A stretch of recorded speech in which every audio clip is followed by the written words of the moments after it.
Welcome in, guys. Welcome in. First of all, let me start by saying happy Veterans Day. And as usual, as a former service member myself in the community, as a police officer, I cannot thank our men and women of the military who keeps this country free and great. We cannot thank them enough. And I know sometimes, especially, I've worked with a lot of military people, and that thanks for your service thing, a lot of people kind of gloss over it, really. But from people who really understand, we mean it, and we thank you for your service. And I just thought that I wanted to start with that because today, and we generally don't do a Tuesday, but we have a hot take for Thursday. One of our five is going to be a rare Thursday night game. We also told you, like and subscribe. Click that button because we are now, as we're getting later into the season, with the data that we are able to obtain now, like for the wrap-ups Thursdays, you're not going to have that problem because well in advance. But for late surprises on Monday games, and this Monday could be one. We're taking a hard look at it, but in any event, the only way you'll get the notification in time on Sunday night is like and subscribe, because with the subscription, you will get the notification if we have a new video up for the Monday night pick.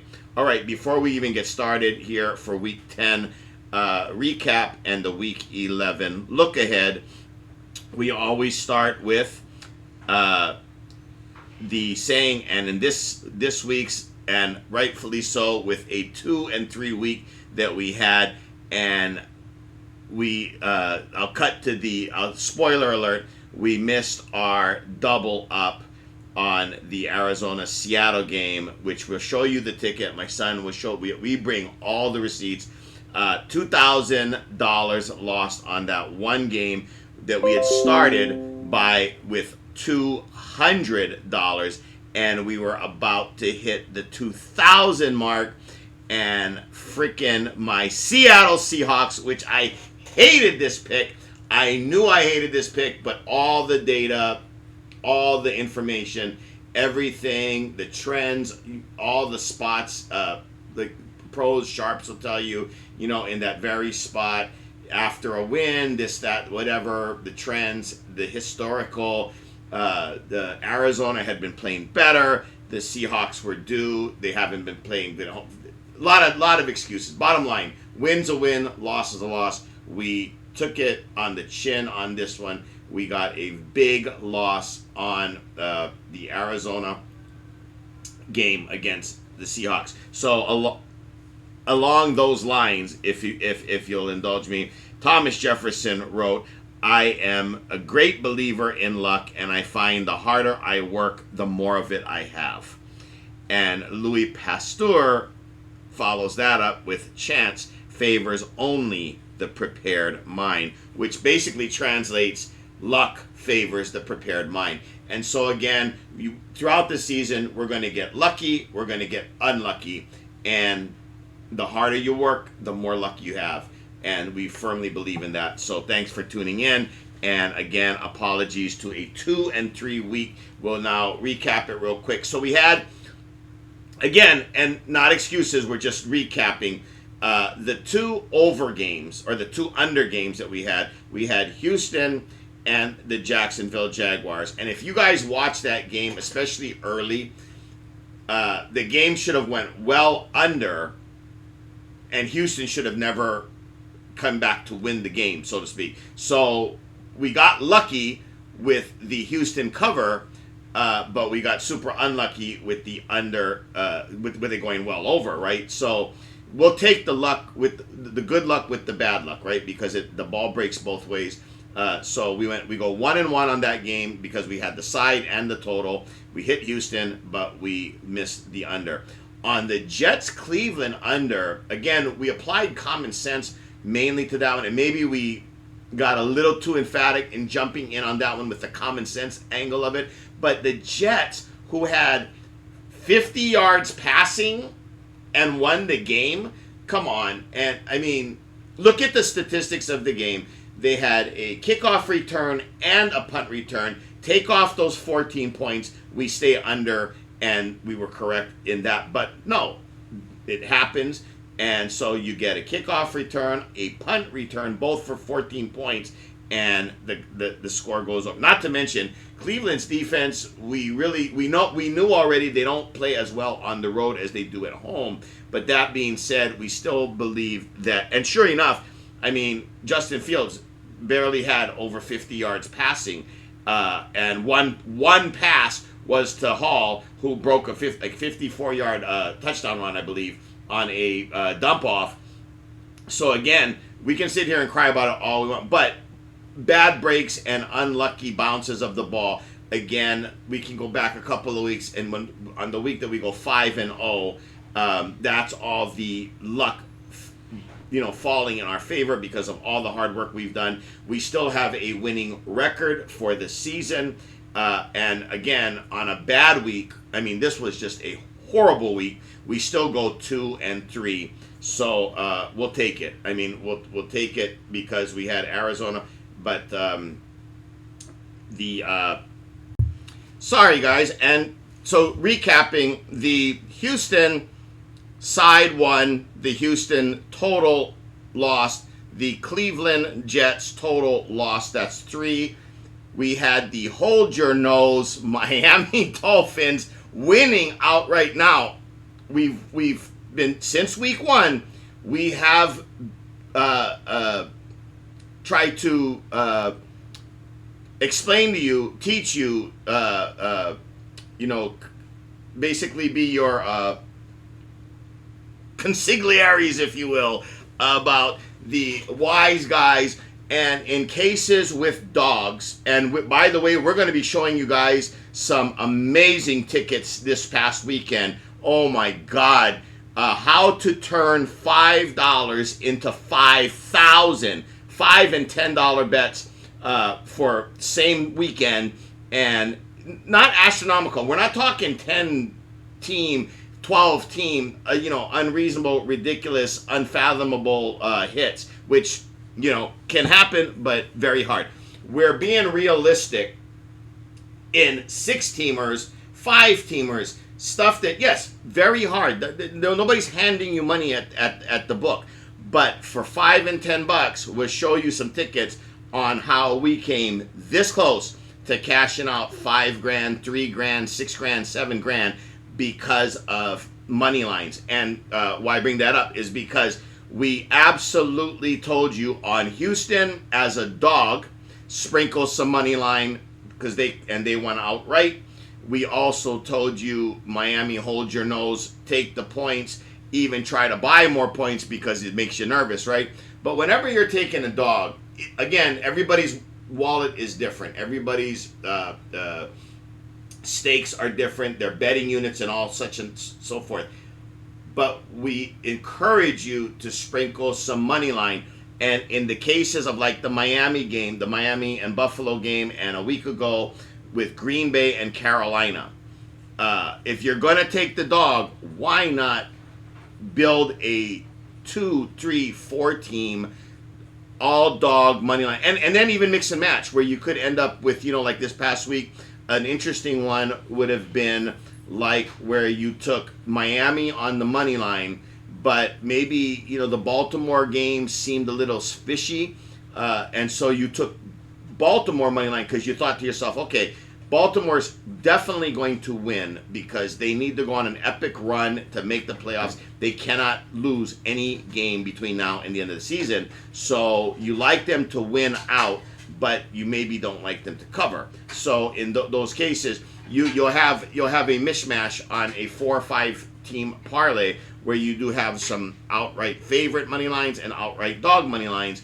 Nonetheless, the more dogs you can build on there, obviously the bigger the spreads are going to be, or the odds are going to be. My son will be posting some things here to show you exactly what we're talking about. The couple that we're going to be showing you are college, and we do not give out college yet. We're starting out small. We're starting out trying to walk before we can run. we don't have enough manpower, and obviously the all the hours spent on just the pros. College is another whole nother level of work and so forth. We don't mind doing the work. We don't feel confident in giving you guys the all these different picks all week long. We're shooting for high percentages. But in the case of the tickets we're going to show you, there some of them are college, that where we just want to show you what's possible. This is what we're trying to teach you. What's possible where you can bet a 4, 5, or 6 team parlay for $5 or $10 and cash out 4, 5, 6 grand if we're so lucky to hit. As we said, luck favors the prepared mind. So I just wanted to get that out there.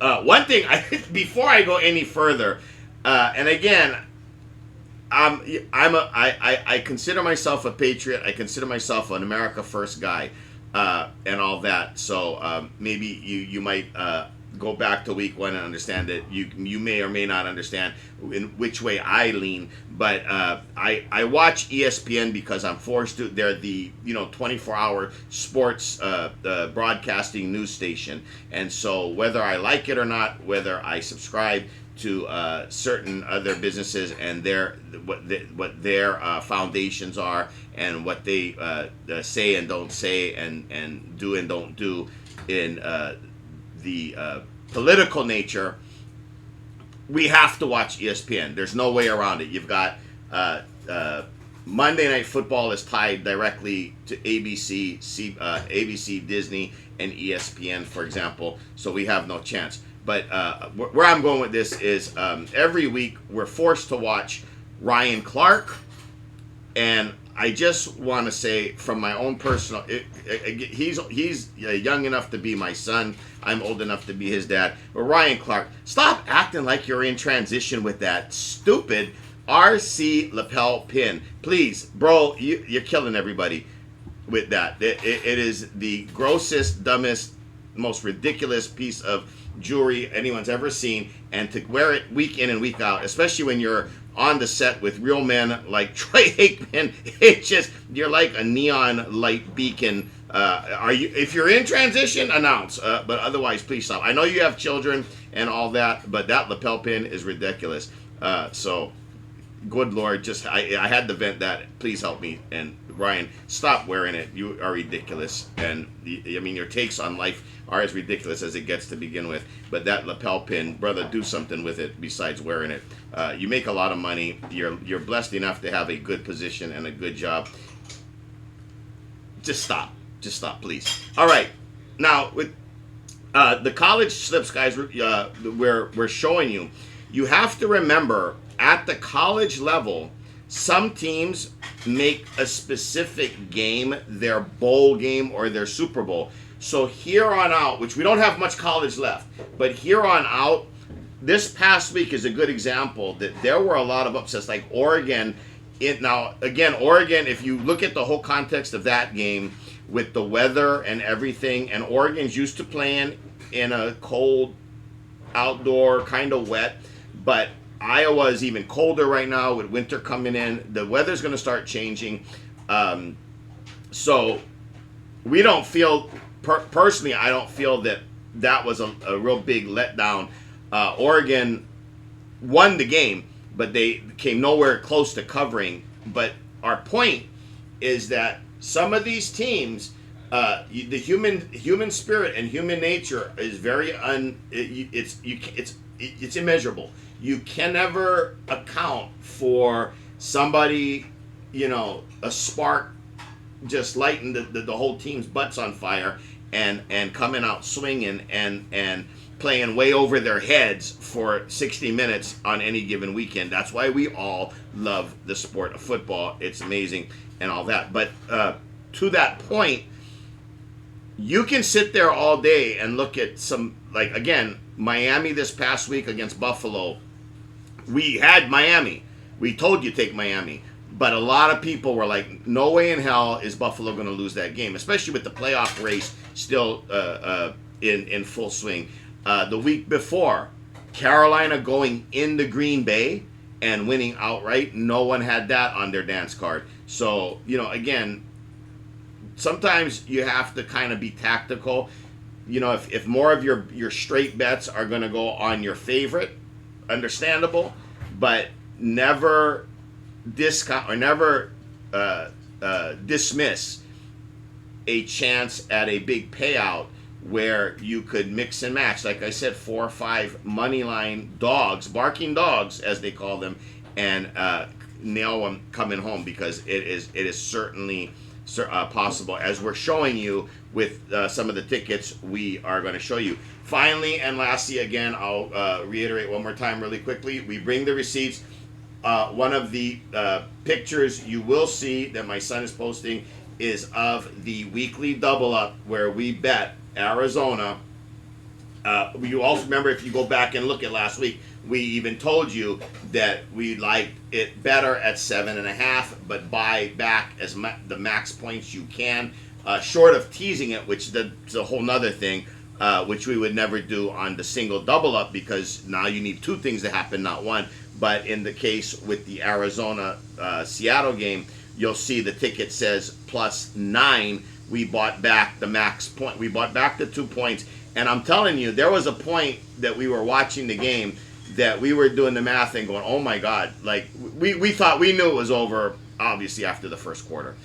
2 turnovers for 2 touchdowns instantaneously. It's hard to overcome that. But in the third quarter, we started doing the math going, man, if Arizona sneaks in a couple of meaningless touchdowns and Seattle starts pulling some of their starters, 14 would have actually got us the cover, and it would have been Seattle basically hanging on to win by 8, where we were taking 9. So again, these are all tactical things. It didn't come to fruition. It's irrelevant now at this point. But again, another learning moment. Put that in the Rolodex bank. And just remember that going forward in the future, there are a million ways to approach something. And again, with all this stuff, the more knowledge that you have and all that, right? So again, luck is all part of it. And again, like you guys know, we got unlucky on the Jets with the special teams scoring twice, and at the end of the Houston game, I mean, look at that one with the what do we call it? The Trevor Lawrence experience, right? But long-term, Miami, is the exact scenario of why long-term sharps are always the side that profits end of year. And Seahawks are just the for real team. And we're about to find out how for real this weekend against the Rams. We think that they're 2 of the top 4 teams in the NFC that are vying for a Super Bowl spot. And so the Seahawks playing the Rams are really going to answer some questions to going forward to the end of the year. And again, even if the Seahawks lose or the Rams lose, it's, how did they lose? How did the game unwind and unfold, and what do you see? And injuries and all that play a part of it. And again, they're going to play twice. So this is the first of 2, and so forth and so on. So it's a lot of data to keep bringing in and understanding. But anyway, we just want you guys to understand, luck is a odd, weird part of it, and the way the ball bounces sometimes. And this weekend, it's really exciting because the Seahawks and the Rams are going to play, and we think that is going to answer a big question as to who at least is going to win the NFC West, which is a powerhouse of a division. We also think, in watching this past week, Green Bay and Jordan Love, no offense, I guess they're good. They would take offense, but they're overrated. There's something we can't quite put our finger on it, but Jordan Love. There's a lot of pundits and a lot of radio talk show and stuff. They from the beginning of the year, Green Bay was one of the top teams. But then they got Micah Parsons, and oh my God, people lost their minds. They're headed to the Super Bowl. And our take, if you go back and look early on, was Micah Parsons is real specific to, like, his sack totals are against specific teams and in certain situations, and he's not like Garrett in like Cleveland, where when you need that stop, TJ Watt in Pittsburgh, when you need, now TJ's he's kind of past his sell by date, but back in his prime, and you still see it with Garrett, is when you need that stop, when you need that play, when you need that sack, fumble, interception, whatever, they rise up and get it done. This past Monday night, Micah Parsons had 0 sacks. He had a credit maybe, I think, for a hurry on a chase down, but basically 0 sacks, 0 tackles for loss, 0 impact plays.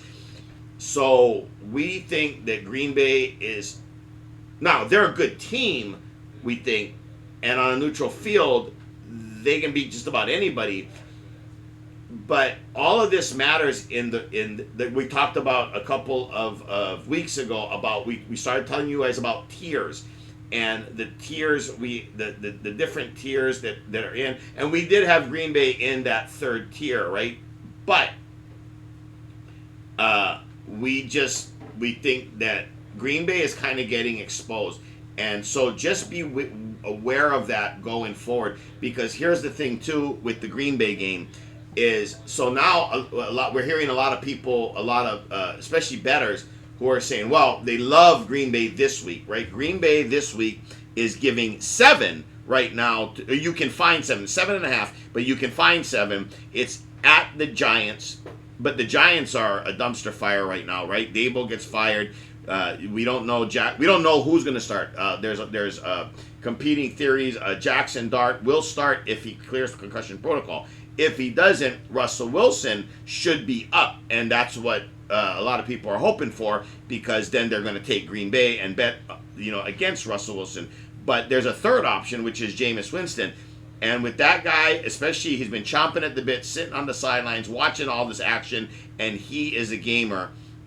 He throws a lot of interceptions, but he could come out and light it on fire. He could come out against Green Bay. I could see him throwing for over 300 and say 3 or 4 touchdowns and a couple of interceptions, and it would be a just unreal game. It would be opposite of what happened on Monday with Philly. So again, Green Bay going forward, we're just saying, put the brakes on. Don't count on them as a lock just because, there's no way they could lose 3 in a row, right? Well, there was no way that they would lose 2 at home in a row, and then they just did against a good Philly team, but nonetheless, that's 2 in a row at home. Now a third. We went and looked it up. They actually have lost 5 in a row when you least expect it, and that was Aaron Rodgers' final year when he was still shooting out the lights and being the Aaron Rodgers of old. They lost 5 in a row. And let me tell you something. It started really ugly because I thought I had it written down someplace. Here we go. They started losing. This was back in 2022, but they started out losing to the Giants, then the Jets, then Washington. So 3 garbage teams that in that moment were not very good teams. The Giants and the Jets haven't been good in a long time, and back then they weren't very good. And Washington, that was before Jaden Daniels, so they were probably garbage at the time too. So 3 garbage teams. Then they go and lose to Buffalo, which of course Josh Allen. Okay, fair enough. And then they lost to Detroit, who was on the ascending or on the rise. But 5 in a row, and people kept betting that, well, Aaron Rodgers and Green Bay don't lose 3 in a row, don't lose 4 in a row, don't lose 5 in a row, and they did. So again, be careful there. We bring this up because this has been a funky year. Miami just beating Buffalo the way they did. We forecasted it, but again, wow, look at something obvious, right? Like somebody can say, well, Seahawks are one of the better teams, right? And we know that. It was the perfect spot kind of for a letdown, and they were at home. They haven't had a good homework. But who saw them scoring 35 points in the blink of an eye with 2 defensive touchdowns going for 7 in the instantaneous by the same guy causing the fumble, and then DeMarcus Lawrence, the same guy, running in the touchdown. What's the odds on that? So again, it's ridiculous is my point. And no one saw that coming. But, it happens. And that's what we're trying to teach you. So be cautious on locks, and never poo-poo a 4, 5, or 6 team opportunity on a money line where $5 or $10 could get you $5,000. It happens. I was just telling somebody on the team about there's a couple of instances of these FanDuel and DraftKings where there's one story, and I looked it up, of this guy, and he bet a 4-teamer. It wasn't football. It was kind of, and it was all on the same day. It wasn't like you had to bet at the beginning of the year and wait till the end of the year, which is the second story that I'll tell you. But the first one, it was like all in the same weekend, and it had to do with like soccer and like I believe women's basketball or something really funky, where they tried to get out of paying it. FanDuel tried to not pay it, but the publicity started getting to be too heated, and so they paid it. But a $20 bet paid over $200 and I think $80,000. So it's out there and it happens. On the second one, which was football related, it was a couple of years ago where a guy, and it's very documented. The guy picked the final score of the I believe NFC championship when the Rams won, and the AFC championship where Cincinnati I think beat was it KC.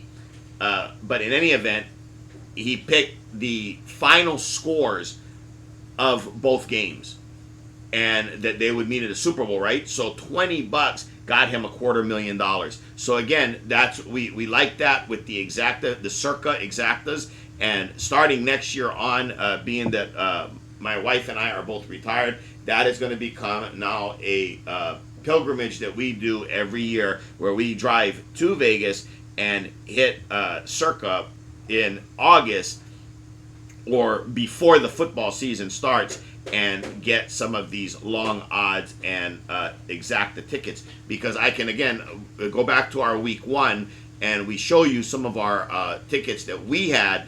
And again, we don't think we're the smartest people in the room or anything, but we had a lot of it right where everybody else had it wrong. We have a lot of tickets with the Patriots going to the Super Bowl, Denver going to the Super Bowl, Chargers going to the Super Bowl, Seattle going to the Super Bowl, Minnesota, who's still in it. I'm not banking on it, but they're still in it.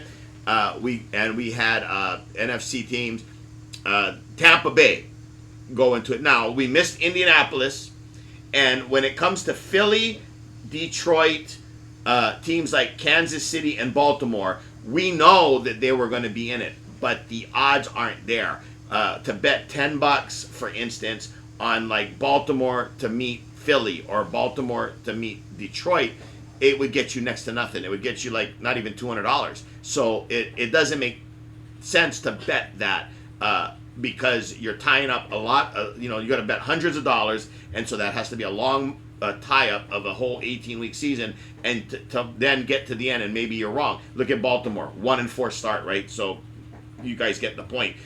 You want to bet the longest odds with the greatest payout, but it's relatively doable. And hey, in the NFL, anything is doable. So you kind of want to take the long odds. Again, we avoided stuff like New Orleans or Tennessee for the most part, and the Raiders, because you just know they were going to be bad, and they continue to be bad, and the Jets.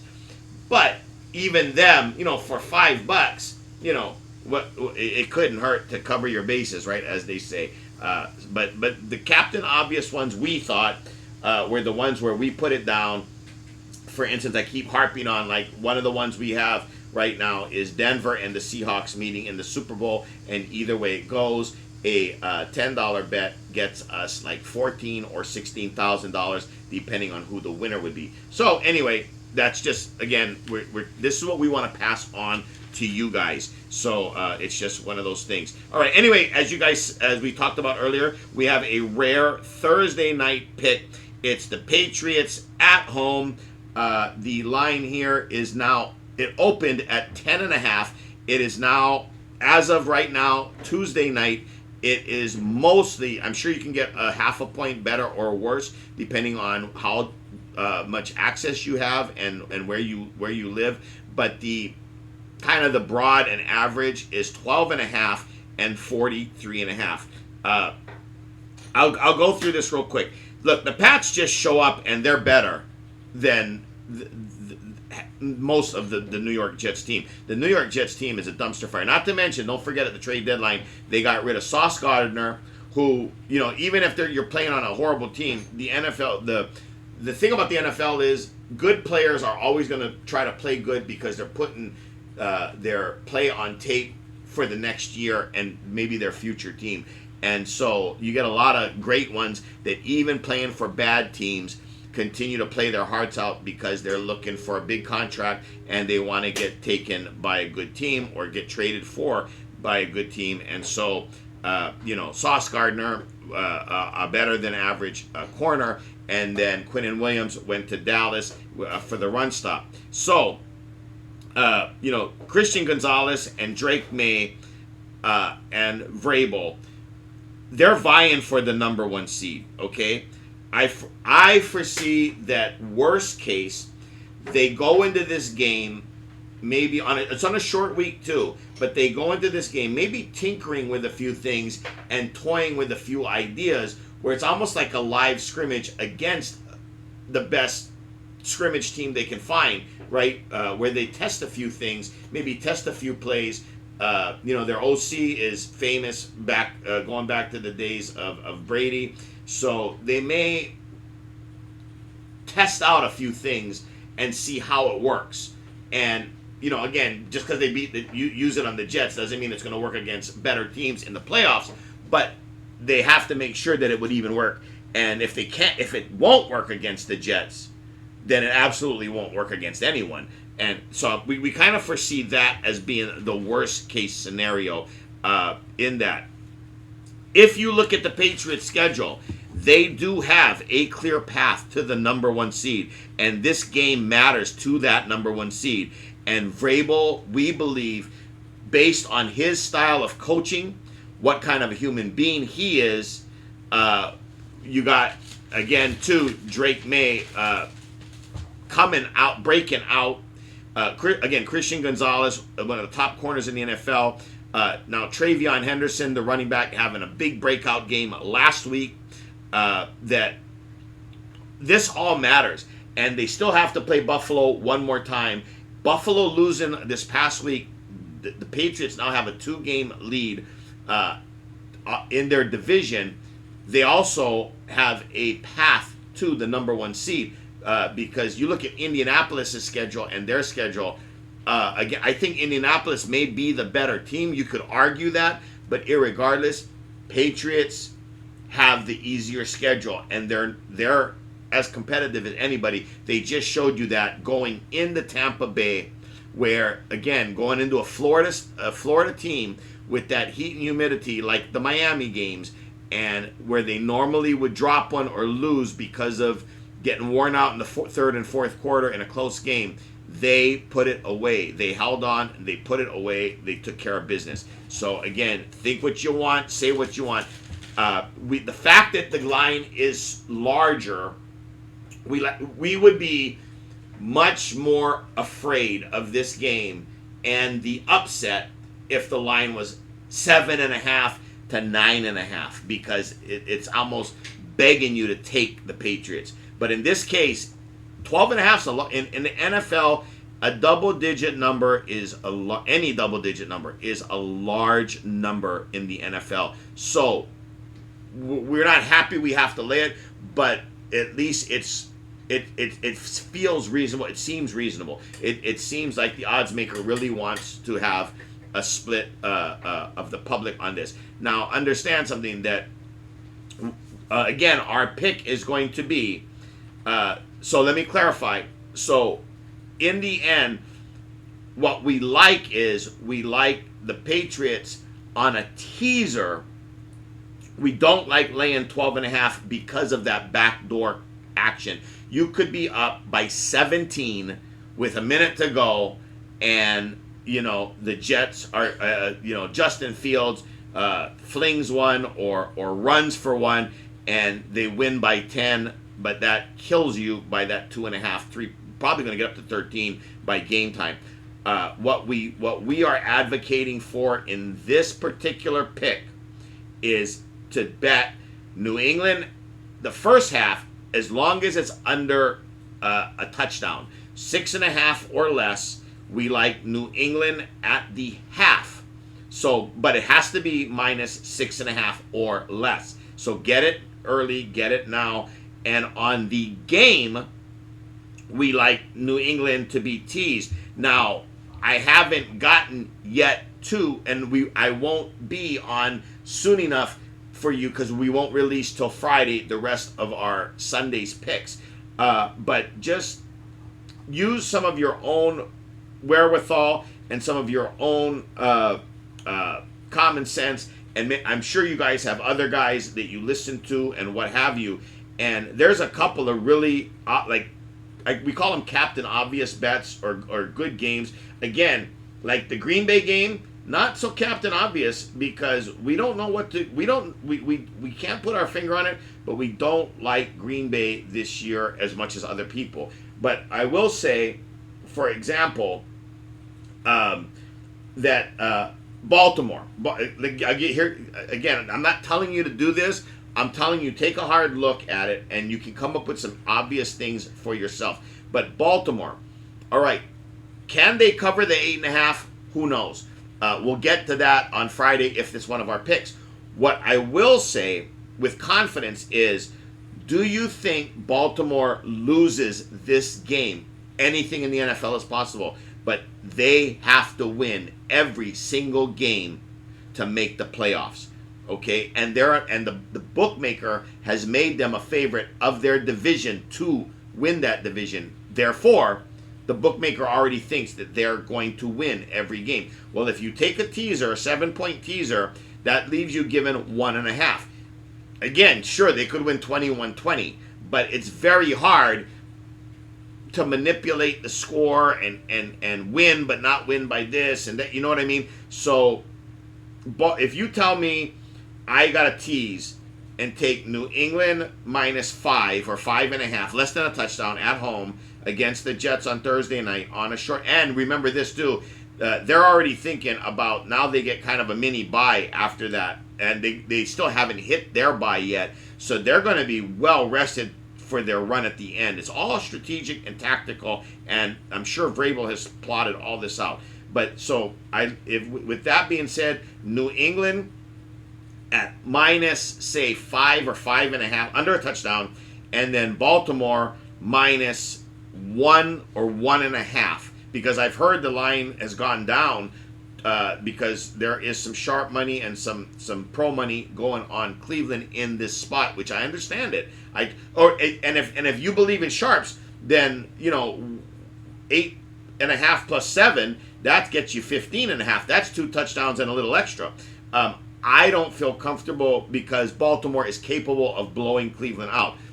Where is Cleveland coming up with their points? I'm not convinced Cleveland can blow Baltimore out, right? So I would prefer in a teaser situation to go with the Baltimore side of that.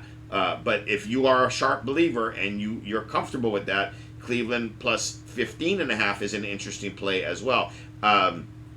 Another one is you can look at a lot of the over and unders that are out here this week. There's some real interesting ones. Every game that Chicago has been involved in it seems to be going over, right? And they're playing in Minnesota, so weather won't be a factor.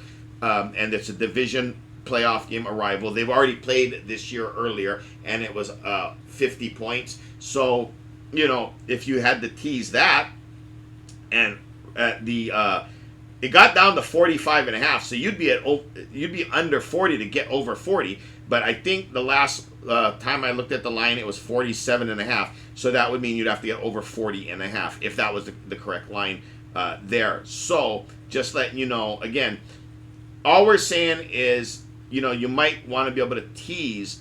And then again, we talked about if you're in Vegas where there's the 10 and 12 point teasers, even better for you. I live in an area where there's only 6, 6.5, and 7s. So that kind of sucks for me. One that I'm looking, I'll tell you right now, again, I'm looking at New England and Baltimore.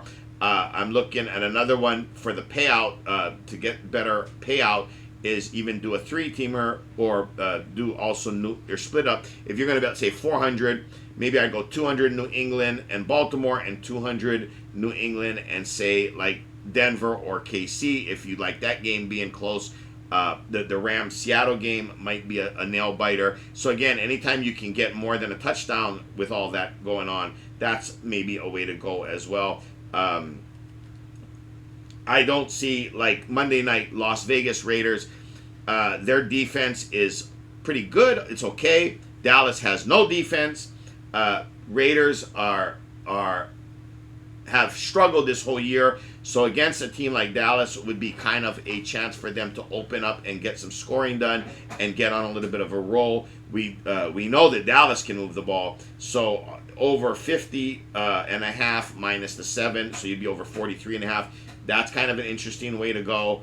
Again, there's no guarantees and no locks, right? We know that in the NFL. So another Captain Obvious is, you look at Buffalo and Tampa Bay. Tampa Bay, as much as they both need this game. They both are coming off of losses.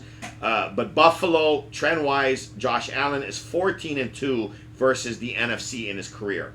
The only 2 losses came a long time ago, and one of the 2 losses was a 2-point or 3-point game.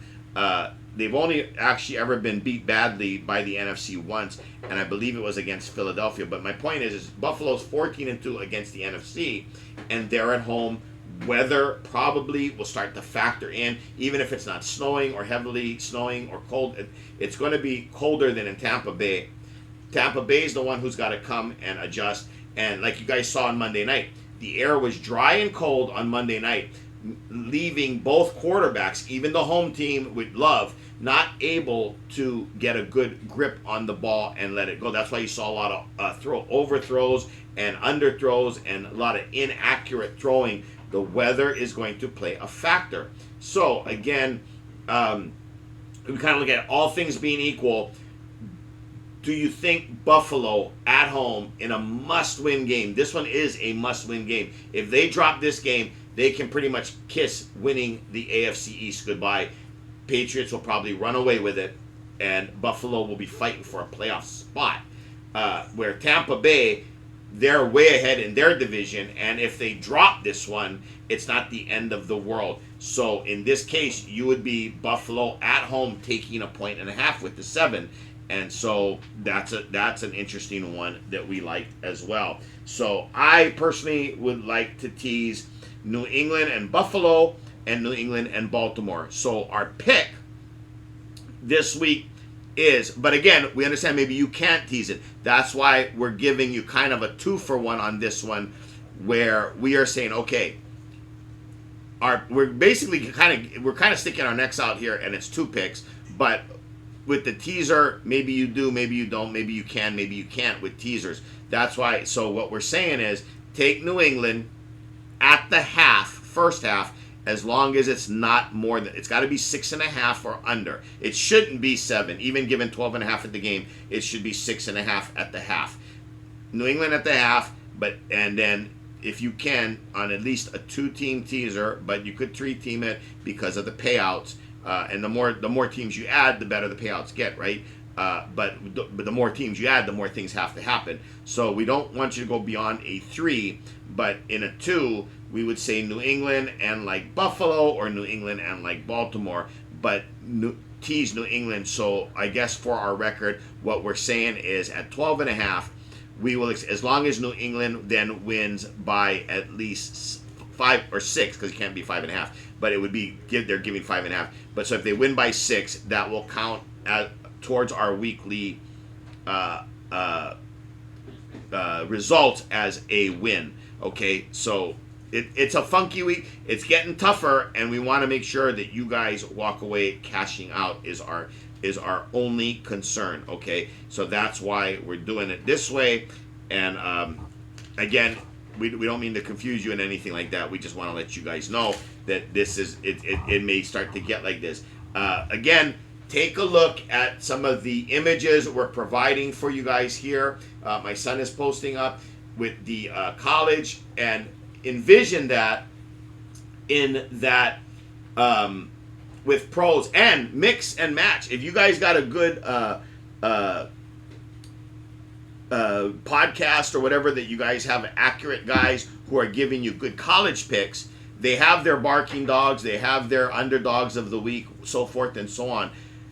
Mix and match. Just don't go over a ridiculous number. Again, another way to go, if you can afford it, is a round robin. So if you could put together, say, 5 or 6 dogs from College Saturday, and a few of the dogs you like on Sunday night and Monday, and have a total of 10 or 12 dogs, and play them out round robin in them play them by 5s or by 6s.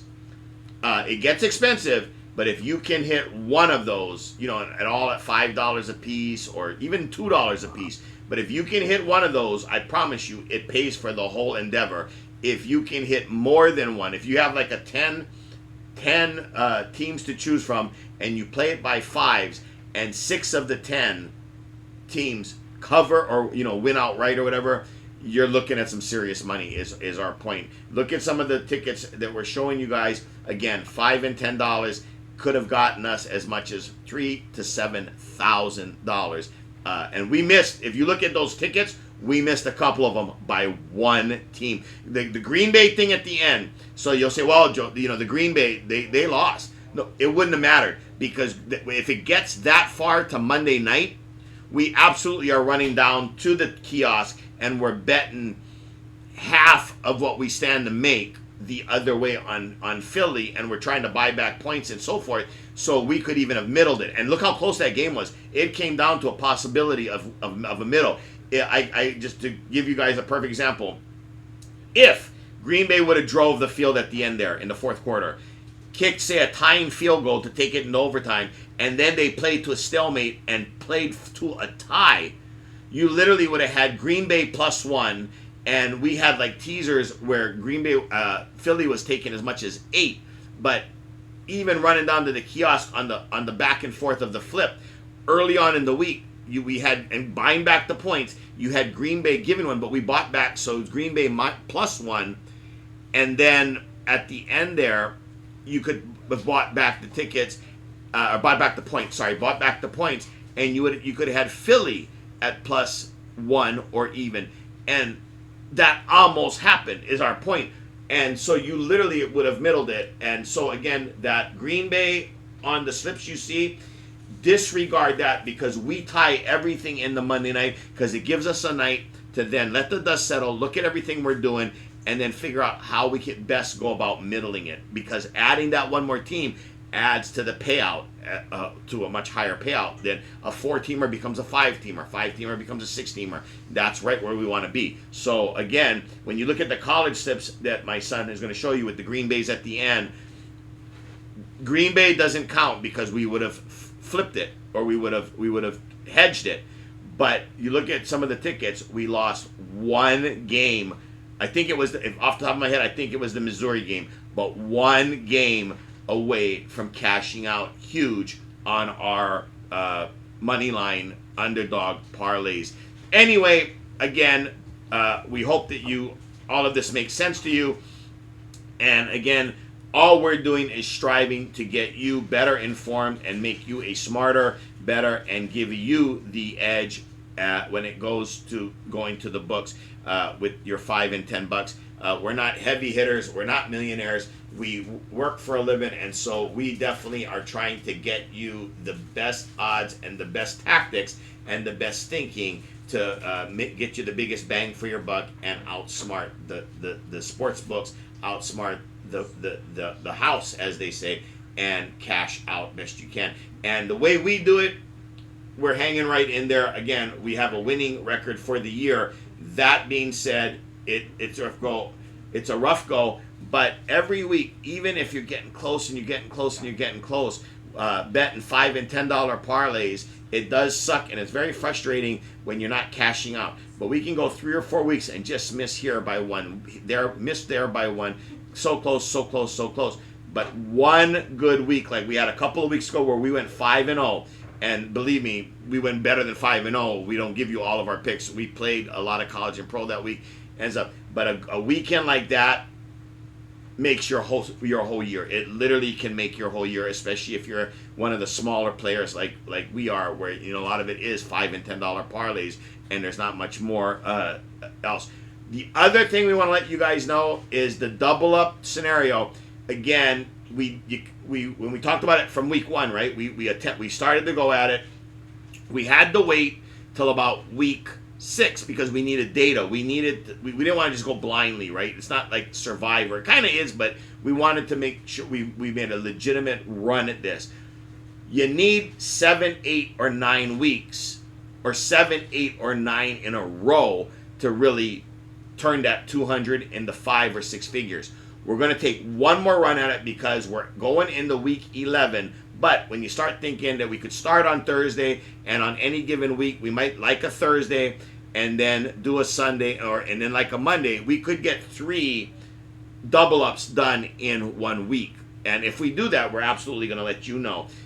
This week so far, I'm telling you right now, I am going to start this week with my 200 on New England with the teaser I've talked about. I haven't decided yet who I'm doing, but we'll show you guys at the end. But in any event, that's going to be our start of our double up. So on Friday, I may have, once we know Thursday and what happened, Friday, if it hits, or the first front half hits, we'll then let you guys know what we're going to do with that if we like anything to double up on Sunday. And then maybe possibly even Monday with Dallas and the Raiders. I don't see that happening, but it's possible. So anyway, we think that there's enough runway for us to take one more run at this and hopefully get deep and far enough to get the double up to where we turn that 200 into some serious money, where we're looking down the barrel of what are we going to do, because it's so much. Should we cash out or should we keep playing? And we'll it's a good problem to have. We'll hope to get there again before the end of the year. And secondly, even if that doesn't come to fruition, again, we are deadly in the playoffs. And again, our claim to fame is since the Buffalo New York Giants Super Bowl, we have been right on every Super Bowl since that one years ago back in the 90s. So stick with us and keep hanging around. Press that like and subscribe button, because as the playoffs get here, and as the bowl games get here, and as the college playoffs get here, we may incorporate a little bit of information for you guys on that as well. So, again, as we always say, thank you for your time and your attention. We know that time is the most important resource anyone has, and we thank you so much for you giving us some of yours. Again, be good to yourselves, be kind to each other, as my front of every video states. It's a short life we all have, and so the best way to do it is we all help and row in the same direction.